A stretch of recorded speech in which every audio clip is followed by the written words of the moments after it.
Three-dimensionalists have their ways around the problem. Philosophers are nothing if not infuriatingly stubborn. But I won't take time to go into them here, since my solution to the Eddy-Lumpy problem is more like the four-dimensionalist solution to the June 1, June n problem. The four-dimensionalist says that June 1 and June n are not numerically identical. They're distinct temporal parts, distinct time slices of June, plain June, the whole thing, whose existence is extended in time as well as space. Plain June is the sum, the amalgamation of her time slices, no two of which are identical. And since June 1 and June n are different objects, there's no problem with their having different properties, any more than there's a problem with, say, David Bowie having one blue eye and one brown eye. Bowie isn't simultaneously blue and brown, i.e. not blue. He has parts, his eyes, that are individually blue and brown, not blue.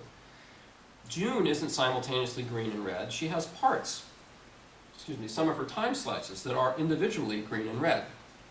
And that's perfectly consistent. Now, here's a way one might think of to apply the four-dimensionalist picture of concrete objects to the Eddy-Lumpy problem.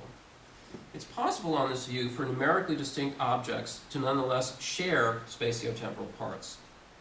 It's analogous to numerically distinct objects sharing spatial parts. The 10 freeway and the 5 freeway are different freeways. If they were the same, they'd start and end in the same places, and it wouldn't be possible to be on one without being on the other, Leibniz's law again. But they don't start and end in the same place, and it's possible to be on one without being on the other. However, there's a stretch of road, maybe there's more than one, but there's one I'm particularly familiar with, where the 10 and the 5 merge. It's just east of downtown LA. When you're driving on this stretch, you're driving on both the 10 and the 5, though they aren't the same freeway. You can do this because though they are distinct freeways, they share a part, that stretch of road. They are, for those few miles, identical. Then they split off from each other and go their separate ways. It's possible for them to share a part without being identical because they're extended in space. The whole 10 and the whole 5 are much more than just that stretch. The four-dimensionalist says that distinct concrete objects can also share temporal parts. That is, they can be identical at one time, but not at another. They can merge for a time and then split off from each other. An example of this that's near to my heart concerns the relation between Bruce Wayne and Batman. I think they're not the same person. I think Batman's not a person, but an alter ego of a person, namely Bruce Wayne. Where an alter ego is an individual behaving, dressing, etc., in a way that's segregated from all other ways of behaving and dressing, and typically is given a distinctive name. This is what the paper that Bob mentioned is about. One way to flesh this out is to construe Bruce Wayne as one four-dimensional continuant, a continually existing four-dimensional object, and Batman is a collection of discontinuous time slices of Bruce Wayne, those time slices during which he's dressed and behaving as Batman. Those times during which, as I put it, he's inhabiting the Batman persona. Note that when Bruce Wayne is inhabiting the Batman persona, he's still Bruce Wayne. That is, at those times, Bruce Wayne and Batman are identical. But they're not identical overall, since it's not the case that Bruce Wayne is always inhabiting the Batman persona. There are time slices of Bruce Wayne that are not time slices of Batman. Though they share some spatio-temporal parts, they don't share all of them, so they're distinct things with shared parts. Now, back to Eddy and Lumpy. You might think, as I once did, that we could do something similar with Eddy and Lumpy. Maybe we could say that Eddy is a spatio-temporal part of Lumpy. That is, that part during which Lumpy has the properties that characterize Eddy. Lumpy exists longer than Eddy, but shares a temporal part with him. We really are dealing with two distinct things, the clay and the statue, but they aren't coincident objects. They're not distinct objects occupying the same places at the same times. When they share a part, there's only one thing present, which is both a statue and a lump. But this singular thing is only part of each. In the case of Eddy, of course, it's an improper part, that is, the whole. Eddy is a part of Lumpy, though Lumpy has greater temporal extent, and so is not a part of Eddy. If we do this, we can accommodate the intuition that Eddy and Lumpy are not the same thing, while still respecting the physical fact that distinct things like them can't be in the same place at the same time. When they are in the same place at the same time, they're not numerically distinct, they're numerically identical. They merge, just like the 10 and the 5. So far, so good, but it's not far enough. For recall that distinct possibilities count as much as distinct actual properties in distinguishing objects. Just as x can't be the same object of y if x has properties y doesn't, or vice versa, and x can't be the same object as y if the possibilities for x and y differ. If it's possible that x is f and y is not f, then x is not y. But this is just what we find in the case of Eddy and Lumpy. If we focus on the alleged shared part, that is Lumpy while he's Eddy, the Lumpy part that's supposed to be identical to an Eddy part, we see that their possibilities, their modal properties to use the jargon, are different. For notice, it's still the case that it's possible to destroy Eddy without destroying Lumpy. And if you can do something to Eddy without simultaneously doing it to Lumpy, then Eddy and Lumpy can't be identical. So the four-dimensionalists can't help us out of our puzzle. We're still faced with the specter of physically impossible coincident entities. Come to think of it, four-dimensionalism can't help us with the 10 and the 5, or, damn it, with Bruce Wayne and Batman either. For notice that if the 10 and the 5 are identical when they merge, then it would have to be the case that whatever's possible for the one is possible for the other. But the 10 could end a mile before the split without the 5 ending. Likewise, if Bruce Wayne is Batman when he's inhabiting the Batman persona, then the possibilities for the two should be the same, but they're not. It's possible to destroy Batman, that is for Bruce Wayne to stop inhabiting the persona, without destroying Bruce Wayne. At any given moment while Bruce Wayne is Batman, he might have shucked the costume, etc., without ceasing to exist. Interestingly, there's another puzzle that four-dimensionalists address in the same way that doesn't succumb to this objection, at least as far as I can tell. And this is the case of Tibbles. Imagine you've got a cat, call him Tibbles. Now it seems that just as we can distinguish parts of our own bodies as objects from our bodies as wholes, for example our heads, our hands, our legs, we can also distinguish as objects less natural parts, for example all of our bodies except for our left hands or our right legs, or a 6-inch band of skin around our right shins. This is called the doctrine of arbitrary undetached parts, and its central claim is that arbitrary undetached parts are objects. Back to Tibbles. Suppose we consider all of Tibbles except for his tail. Let's call this undetached part of Tibbles Mr. Tibbs. Tibbles is not identical to Mr. Tibbs. Tibbles has parts, namely his tail and all its parts, that Mr. Tibbs lacks. Now suppose that poor Tibbles gets his tail slammed in a door and it has to be amputated. Can Tibbles survive the surgery? Is the cat with the tail numerically identical to the cat without the tail? They're obviously qualitatively different, just like June 1 and June N, but common sense suggests that the cat we end up with is the cat we started with, Tibbles. That is, Tibbles survives the loss of his tail. Some people deny this, but this strikes me as a desperate act.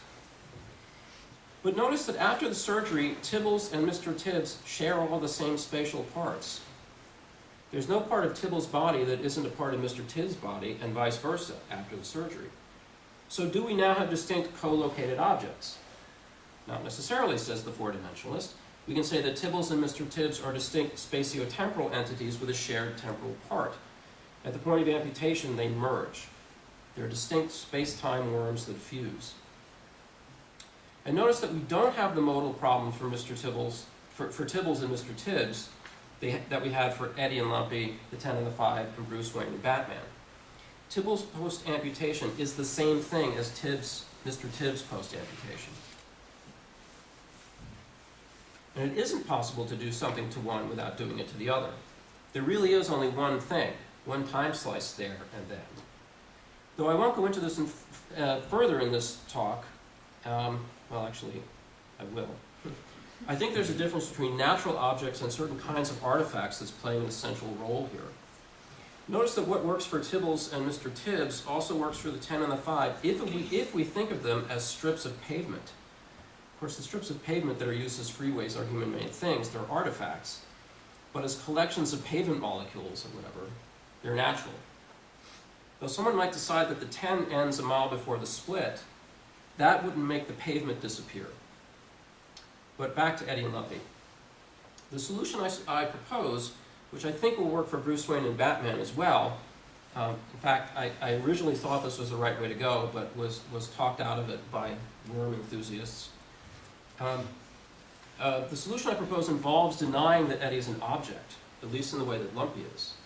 What Eddie is, rather, is an object with a particular property, all hyphenated.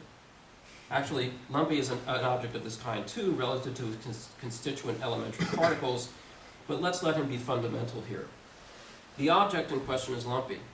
Eddie is not Lumpy's simpliciter, but, supposing perhaps too simplistically that what makes Eddie Eddie is just his shape, Eddie is Lumpy with the Eddie shape. This is not to deny that Eddie exists. It is rather to deny that Eddie is the same kind of thing as Lumpy.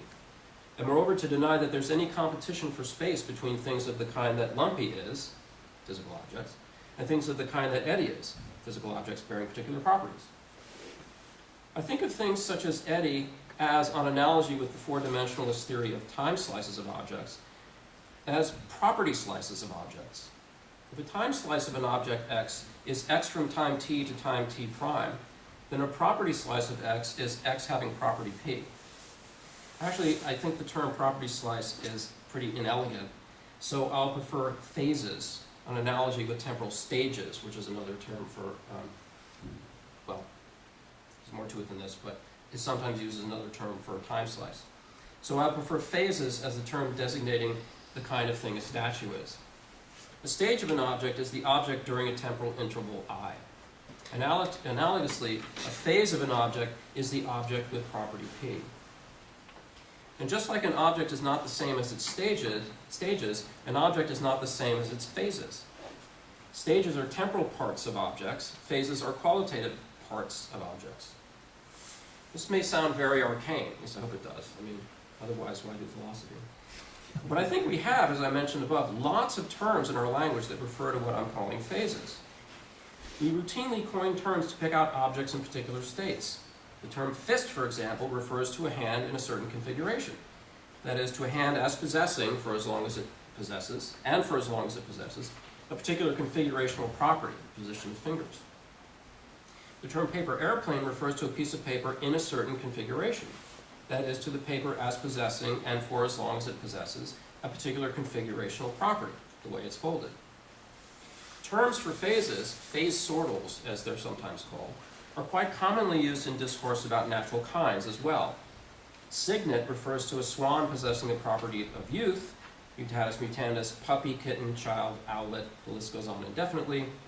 Water refers to collections of H2O molecules possessing the property of being liquid. Ice refers to collections of H2O molecules having the property of being solid. Steam to collections of H2O molecules possessing the property of being gaseous. And as a matter of fact, physicists, I'm pretty sure, call these phases of matter. Another example, ermine refers to stoats possessing the property of having white fur, which they do in winter, but only in winter. No one is tempted to think that there are distinct objects in these cases. That is, that cygnets are different objects from swans, ermines from stoats, clouds of steam from collections of H2O molecules. So I don't think anyone should be tempted to think that fists are different objects from hands, paper airplanes from the paper they're made from, or statues from their constituent lumps.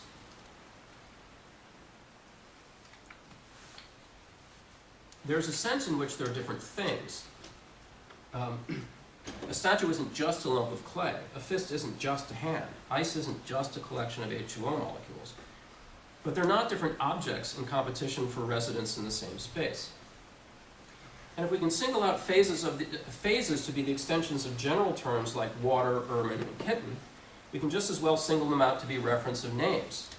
Lumpy is the name of a particular mass of clay. Eddie is the name of a phase of Lumpy, that mass of clay in a particular configuration.